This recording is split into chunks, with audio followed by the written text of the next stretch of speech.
नमस्कार, मैं अर्जुन तुकाराम लाड, टीजीटी हिंदी, जवाहर नवोदय विद्यालय बरपेटा, असम।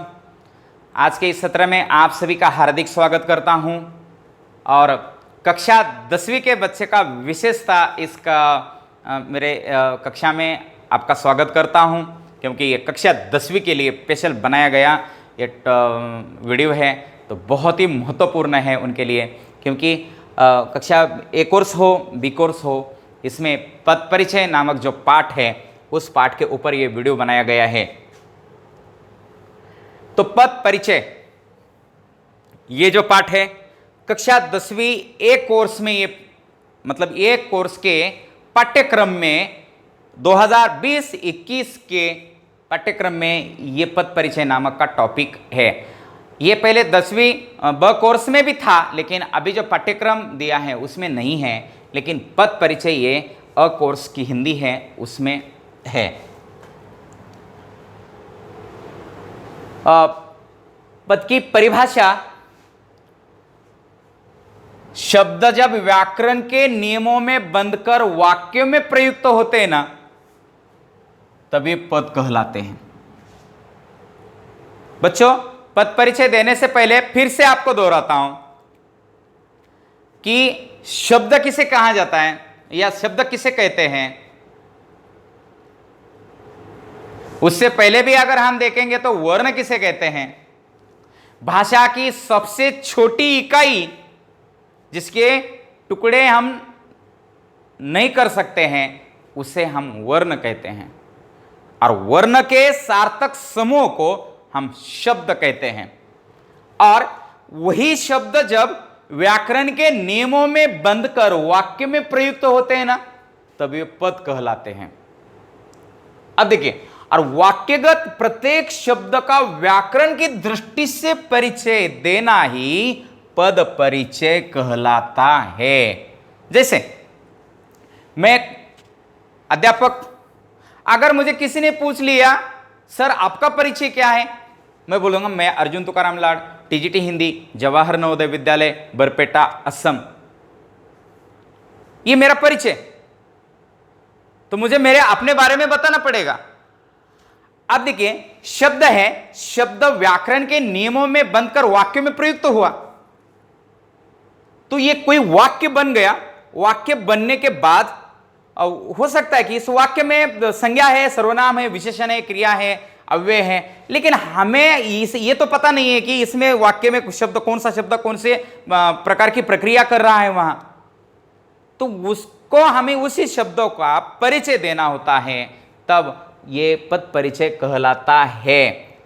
हम देखेंगे कि इसमें संज्ञा, सर्वनाम, विशेषण, क्रिया तथा अव्यय आदि का भेदों का सहित परिचय दिया जाता है, तो इसके बारे में भी जानकारी होना बहुत आवश्यक है। तो इससे पहले वीडियो में मैंने वो जानकारी दी है, हाँ, संज्ञा, सर्वनाम, विशेषण।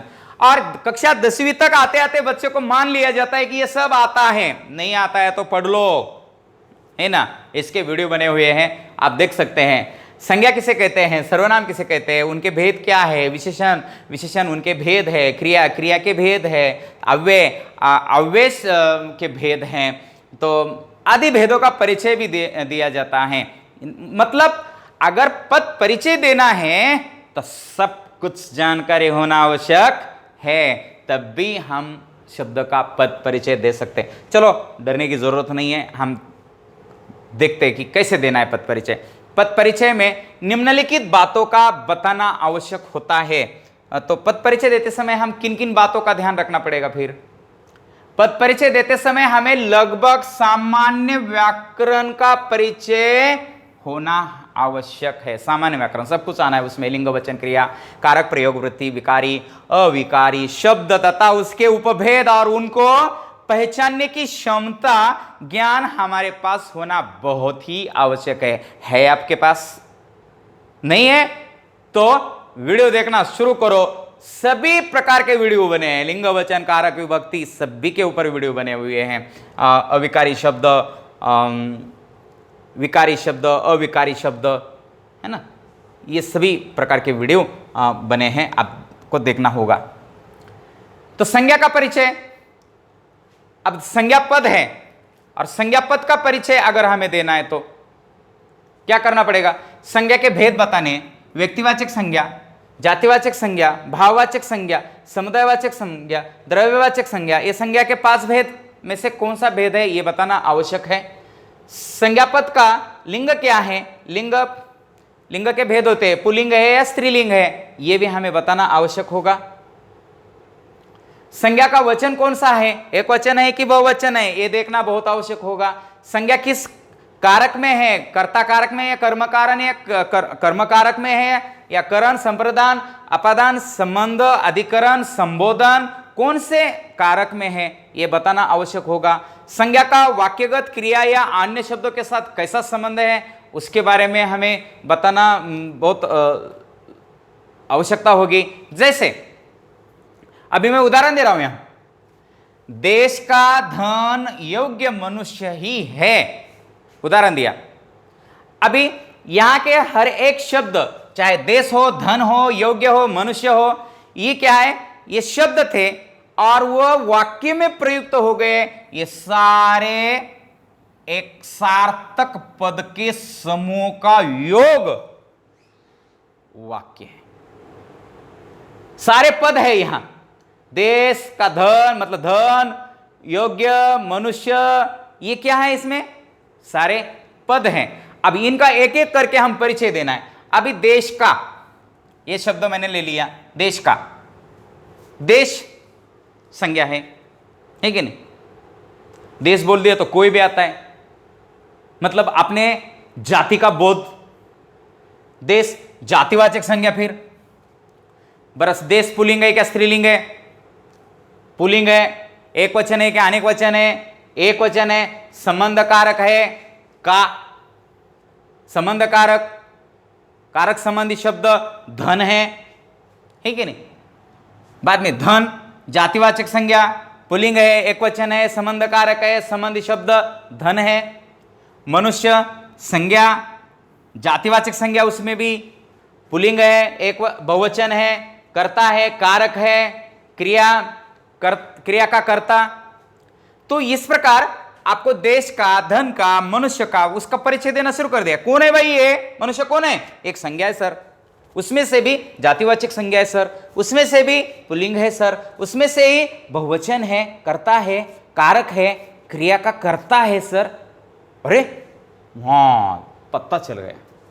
देश का कौन है भाई, देश का ये कौन है सर? जातिवाचक संज्ञा, उसमें से पुल्लिंग है सर, एक वचन, संबंध कारक, संबंधी शब्द।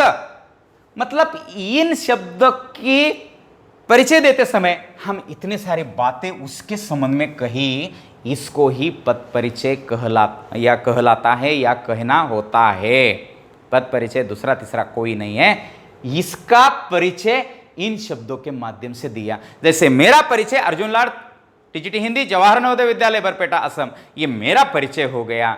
देश शब्द का परिचय ये हो गया, धन शब्द का परिचय ये है, और मनुष्य शब्द का परिचय ये है, क्योंकि ये इस वाक्य के नियमों में बंधकर ये एक समूह के रूप में यहां प्रकार्य कर रहे हैं। अब देखिए, सर्वनाम शब्द जो है उसका पद परिचय देते समय हम किन बातों का ध्यान रखना होगा? सर्वनाम का भेद कौन सा है? पुरुषवाचक है, निश्चयवाचक है, संबंधवाचक है या प्रश्नवाचक है? सर अभी हमें यहां पता चल रहा है, हमें ध्यान ही नहीं था। सर्वनाम के भेद कौन से हैं? यदि सर्वनाम पुरुषवाचक हो तो उसका उपभेद क्या है?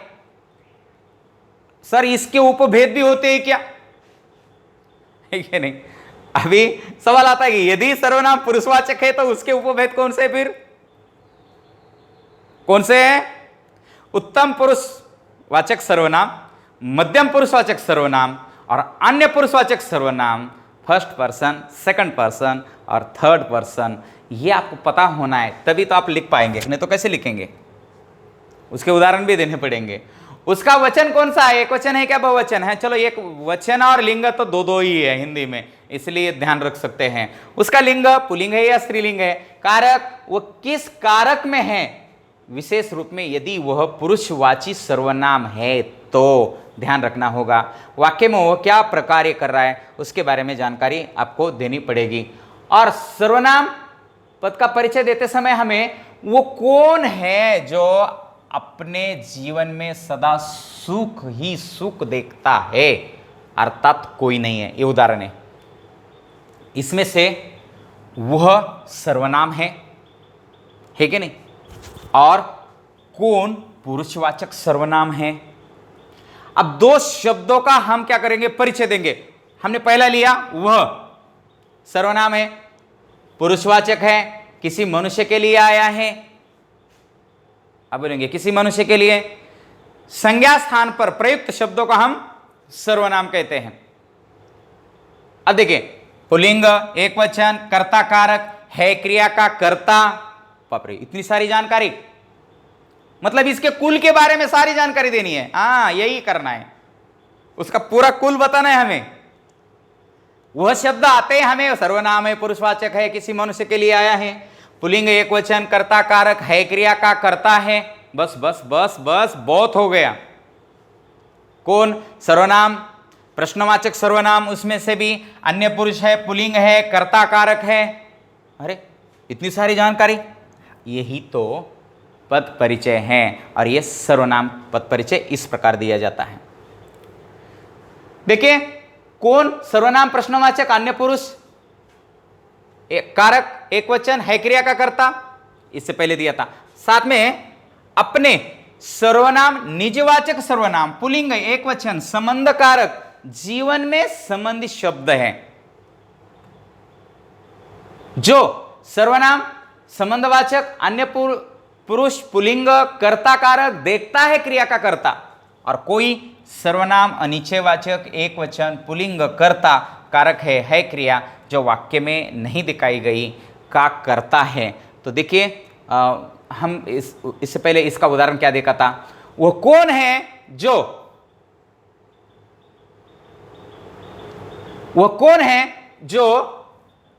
अपने जीवन में सदा सुख ही सुख देखता है, अर्थात कोई नहीं है। देखिए, वह कौन अपने जीवन, कोई, ये सारे शब्दों का पद परिचय यहां दिया है। अब विशेषण शब्द का पद परिचय देते समय हम किन बातों का ध्यान रखना है। विशेषण के भेद, गुणवाचक है क्या परिणामवाचक है या संख्यावाचक है या सार्वनामिक है, लिंग, वचन, कारक, विशेष शब्द कौन सा है, यह भी देखना आवश्यक है। उदाहरण है, ऊंचे ऊंचे महल देखकर एक निर्धन व्यक्ति भी हवाई किले बनाता है। यह उदाहरण है। अब इसमें से आए विशेषण शब्दों का हम पद परिचय कैसे देते हैं, देख लेते हैं। ऊंचे ऊंचे, ये विशेषण है। कौन है ऊंचे ऊंचे, महल। महल का विशेषण ऊंचे ऊंचे है, तो विशेषण है, उसमें से भी गुणवाचक है, पुल्लिंग है, बहुवचन है, कर्मकारक है, महल विशेष शब्द है। मतलब आप संबंध आता है फिर से बच्चों को कि विशेष्य और विशेषण क्या है। विशेषण क्या है, संज्ञा शब्द, जो शब्द संज्ञा शब्द की विशेषता बताता है वो विशेषण है, और जिसकी विशेषता बताई जा रही है वो विशेष्य है। किसकी विशेषता बताई जा रही है, महल की। क्या विशेषता बताई जा रही है, ऊंचे ऊंचे, है क्या नहीं। तो महल विशेष शब्द एक विशेषण है, संख्यावाचक है, पुल्लिंग है, एकवचन है, कर्ता कारक है, व्यक्ति विशेष का शब्द है। तो ये विशेषण शब्द का पद परिचय इस प्रकार दिया जाता है। तो निर्धन विशेषण, गुणवाचक, पुल्लिंग, एकवचन, कर्ता कारक, व्यक्ति विशेष शब्द है निर्धन। हवाई विशेषण, गुणवाचक, पुल्लिंग, बहुवचन, कर्म कारक, किले विशेष शब्द हैं। अब क्रिया शब्द का पद परिचय कैसे देंगे हम। क्रिया के पद परिचय में निम्नलिखित बातें बतानी आवश्यक होती हैं। तो भेद बताना है हमें। क्रिया के भेद कौन से फिर, सकर्मक क्रिया, अकर्मक क्रिया, द्विकर्मक क्रिया, अपूर्ण क्रिया, संयुक्त नाम धातु, पूर्वकालिक क्रिया, प्रेरणार्थक क्रिया। यहां दिया है क्या, नहीं दिया है तो लिख दो,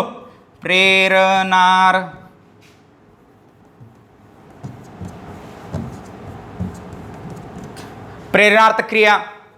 ये देखिए वाच्य, इसमें वाच्य भी देखने पड़ते हैं। इसके ऊपर वीडियो बना हुआ है, आप देख सकते हैं। वाच्य, कर्तृवाच्य, कर्मवाच्य, भाववाच्य, ये भी देखना है।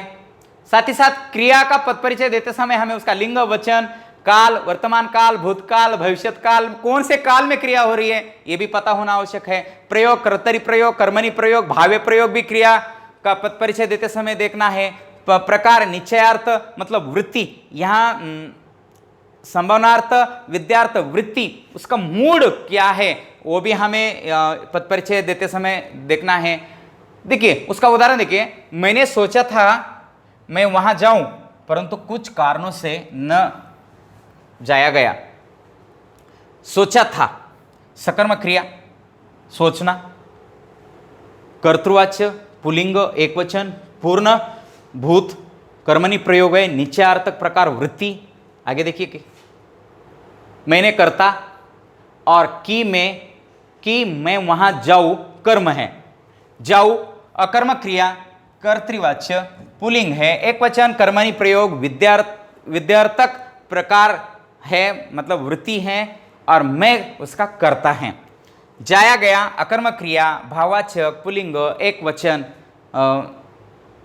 सामान्य भूतकाल, भावे प्रयोग, निश्चयार्थक, वृत्ति है, प्रकार मुझसे करता जो कि दिखाया नहीं गया है परंतु जिसे स्वयं समझ लेना चाहिए, ये ऐसा भी है।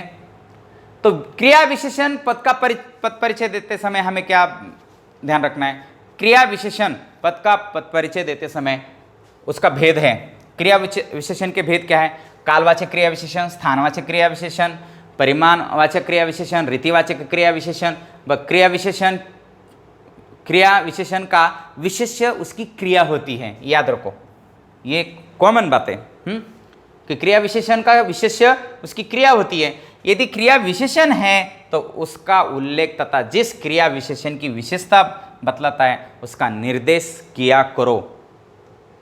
उदाहरण में देखेंगे हम, मैं अवश्य सवेरे वहां पहुंचूंगा, आप जल्दी आ जाना। उदाहरण है, मैं अवश्य सवेरे वहां पहुंचूंगा, आप जल्दी आ जाना। इसका हम पद परिचय देंगे। अवश्य रीतिवाचक, निश्चय बोधक क्रिया विशेषण, पहुंचूंगा क्रिया और पहुंचूंगा विशेष शब्द वहां स्थानवाचक क्रिया विशेषण, पहुंचूंगा क्रिया की विशेषता बताता है, ज्यादा बताने की ज्यादा जरूरत नहीं है। ये क्रिया विशेषण पद परिचय का देते समय मैं अवश्य सवेरे वहां पहुंचूंगा, आप जल्दी आ जाना में सवेरे, ये शब्द एक रह गए। सवेरे कालवाचक क्रिया विशेषण है, पहुंचूंगा क्रिया की विशेषता बताता है, एक शब्द ज्यादा दो शब्द लिखने हैं। जल्दी रीतिवाचक क्रिया विशेषण है, रीतिवाचक प्रकार बोधक क्रिया विशेषण है, आ जाना क्रिया की विशेषता बताता है। अब देखिए संबंध बोधक अव्यय जो है उसका पद परिचय देते समय हमें किन बातों का ध्यान रखना है? संबंध बोधक अव्यय और उसके संबंधी शब्द कौन से ये ध्यान रखना। जैसे उदाहरण है, मकान के ऊपर कौवा बैठा है, के ऊपर संबंध बोधक। जैसे मकान के ऊपर कौवा बैठा है, ऊपर संबंध बोधक है मकान के, और कौवा ये इसके संबंधी शब्द हैं। उसके क्या है? ये दोनों संबंधी शब्द है, ज्यादा देने की जरूरत नहीं है इसमें। समुच्चय बोधक का पद परिचय देते समय हमें कौन सी बातें याद रखनी है? उसके भेद, समानाधिकरण और विभेदीकरण समुच्चय बोधक अव्यय, ये ध्यान रखना है। वे शब्द या वाक्य जिन्हें यह मिलाता है, जैसे तुम और मैं बगीचे में गए परंतु वहां कोई आम न मिला। देखिए, तो इनको कौन मिलाता है? तुम और मैं बगीचे में गए परंतु वहां कोई आम न मिला, देखते थे। और परंतु ये क्या है? समुच्चय बोधक अव्यय है। तो संयोजक समानाधिकरण समुच्चय बोधक तुम और मैं को मिलाता है, परंतु भेद दर्शक है अधिकरण समुच्चय बोधक तुम गए तथा वहां कोई न मिला। इन दो वाक्यों को मिलाने का कार्य परंतु समुच्चय बोधक करता है। तो इस प्रकार उसका पद परिचय देते समय ध्यान रखना है। मुझे लगता है कि यहाँ ये पाठ समाप्त होने जा रहा है। तो विस्मयादि बोधक अंतिम जो पद परिचय का शब्द है उसके बारे में बातें करेंगे कि इसको बताते समय हमें किन बातों का ध्यान रखना चाहिए। तो विस्मयादि बोधक और उससे प्रकट होने वाला भाव हमें पता होना चाहिए। विस्मयादि बोधक में भाव को बहुत प्रधानता दी गई है।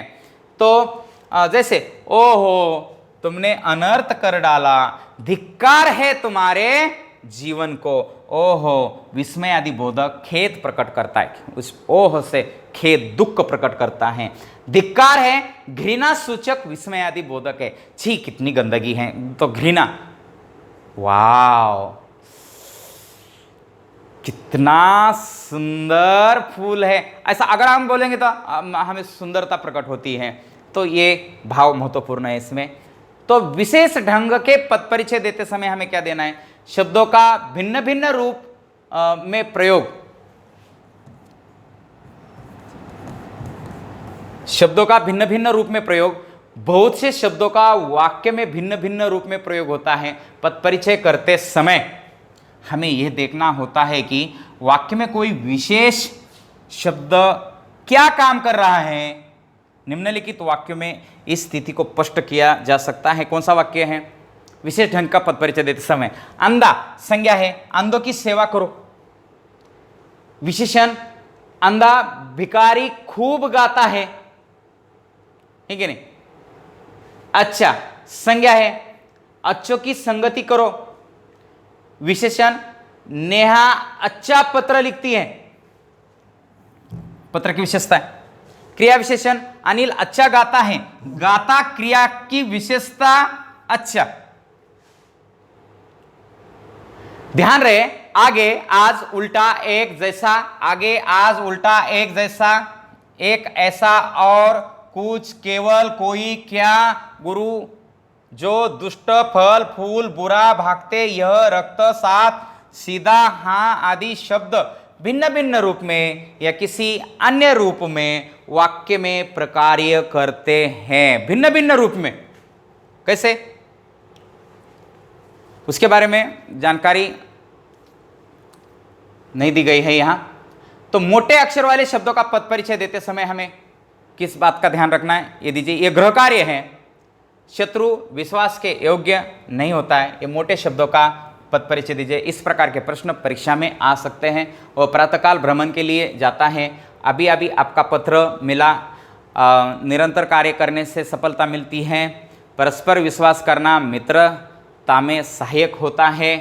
तो ये मिलती है, यहाँ मोटा नहीं किया लेकिन मैं अंडरलाइन करके देता हूँ। तो इस प्रकार आपको पद परिचय देना है। या पद परिचय देते समय हमें कुछ बातें, महत्वपूर्ण बातें हैं, उन बातों का ध्यान रखना है और हमें पद परिचय को बिल्कुल आसान बनाना है। कक्षा 10वीं के बच्चे समझेंगे और निश्चित अपना पद परिचय देते समय इन बातों का ध्यान वो रखेंगे और पद परिचय जैसे विषय को आसान बनाएंगे।